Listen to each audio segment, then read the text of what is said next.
reason to make a change than to have somebody tell you why. And that's what they want. They want us to come halfway. I very much agree with that point, as a matter of fact, and I do have a lot of my own opinions regarding how we can do it. I just felt that it was an important subject to bring back up, and I feel that personally it goes back to something that you said regarding the creation of something that doesn't already exist on the world and never has before. And I feel that that's what we need in the form of human interaction. We can do this. I mean, as souls, when we're not here on Earth, we've been in other civilizations that don't have a monetary system. We have this knowledge within us. We do know. We just don't have access to it at the moment. But we do know. All of us. Okay. Thank you very much for being here. I'm very inspired by it's an honor your message. For me. Thank you, and for us too. My question to you is, you spoke earlier about the whole thing of the domain of knowing and, the intention that we have together, and how, at one point there was not this whole human rights. So how can we come together as a group collectively in creating an intention for the world that we want to see? How can we, all of us are asking, what can we do? What can we all do to collectively share our intentions of the world that we want to see, the world that we want to create? They have their intention, but perhaps we need to collectively have ours and align together about the world we envision. And I'm wondering if you have any advice or counsel or mentorship about how we can unite in that way and gather our intentions to create the world we know to be true in our hearts, we know is possible for us to live in, that we remember. Well, that's the first step. Just talking with your friends, people of like mind, okay, just creating that vortex of knowledge, of harmonic, of frequency. And as you begin to talk more and more about it, your group grows. I'll give you an example. The best example that comes to mind is in Colorado. There were a group of women who were the wives of soldiers over in Iraq. And what they did was they formed something called the kitchen militia, okay, where they would all get together, not only share recipes and about rearing children, yada, yada, yada, and sharing information and letters about their spouses overseas, but they would also start talking about different ideas. And some incredible ideas came out of the kitchen militia, and several of them even started companies of ideas that came out, and now they're employing many of the people within the kitchen militia. So it's very simple steps. And again, it individually, this doesn't necessarily, I mean, this has to be a grassroots. And all it takes is a focus, a turn of our focus away from the drama and the crap that they want us to focus on the news and CNN, etc., and start thinking about, what is it that I want? What information do I want to know? What do I want to hear?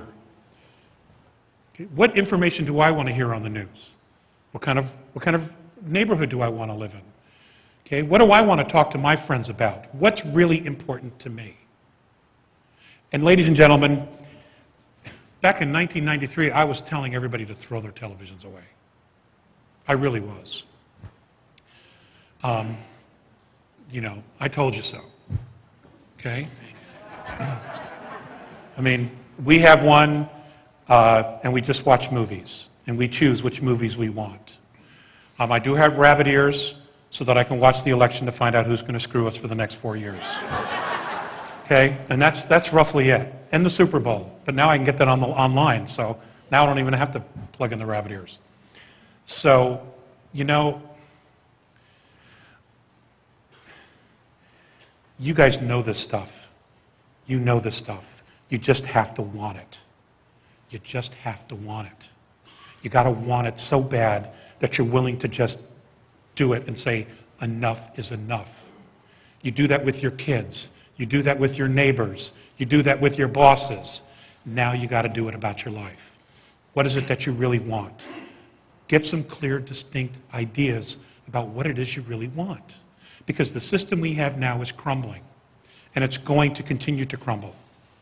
All the illusion in the world is not going to keep it standing because it's run its course. It's done. So we have to create something else. And we have to, because if we don't, the powers that be will create it for us. And I guarantee you, you will not be free. You won't be free. You won't like it at all. You won't. It's a given, absolute given. Because it's all about them. It's not about you. And as Spock once said, the needs of the many outweigh the needs of the few. Next question. Alex, my name is David Farman. I represent Alien Shift, alienshift.com. The page we made for you is between 250 pages, is one of the most visited. Alien Shift is about new hope for humanity, and you are one of the, we could call you the new hope for humanity. I want to thank you for all the stuff you've done. Basically, my question is, I'm sorry, you want to say something? It's not about me. It's not about me. It's all about us. And the question I have is about us, the public. Every ufologist, past 30 years I've been watching, they write books and videos and they go home. There is no unity, there is no group that can, how can we create such a 40-man international group that would have a leader like you, for instance, or whoever else want to take the position, and we have our voice with ET and with the people of the earth. You guys are all waiting for governments. Don't do that. Don't do that. We are the governments between humanity and the ET. Do not wait for any governments to help you guys.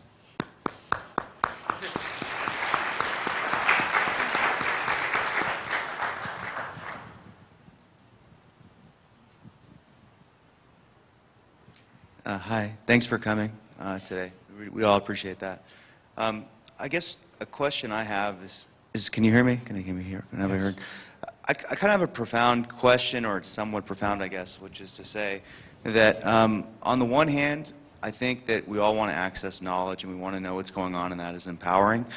On the other hand, it is also true that the more we know, to a certain extent, the more of a target we become.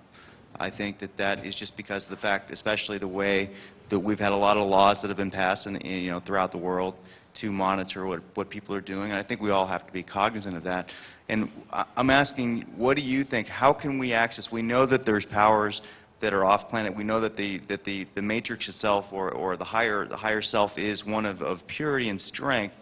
How do we access that in the face of the fact that we do put ourselves, I don't know if it's at risk, but that we put ourselves in somewhat of a precarious position, and that we're facing a very, very organized and very strong union across the planet. And how do we get there? How do we empower ourselves? That's what I guess I want to ask. Okay.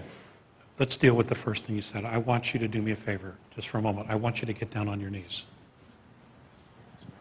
No, give him the mic. Just get down on your knees. Okay. Okay, I want you to get down on your knees. Yeah, just like that. Look at me. Now, I want you to look at me.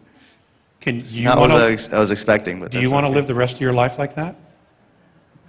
No, not particularly. No. Okay, then stand up. Then stand up.